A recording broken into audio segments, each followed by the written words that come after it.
Panginoon, salamat sa lakas na ibinibigay ninyo sa akin. Salamat sa pagpapala. Salamat sa lagi kang nakahanda na ako'y tulungan palagi. Alam kong lagi kang nakasuporta sa akin.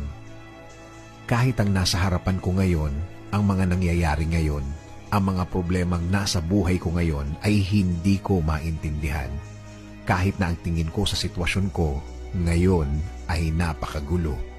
Sa iyo pa rin ako aasa, sa iyo pa rin ako kakapit because you said in your word that you will always be there for me with a helping hand.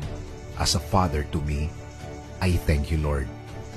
Hindi ako manghihina sa mga bagay na to.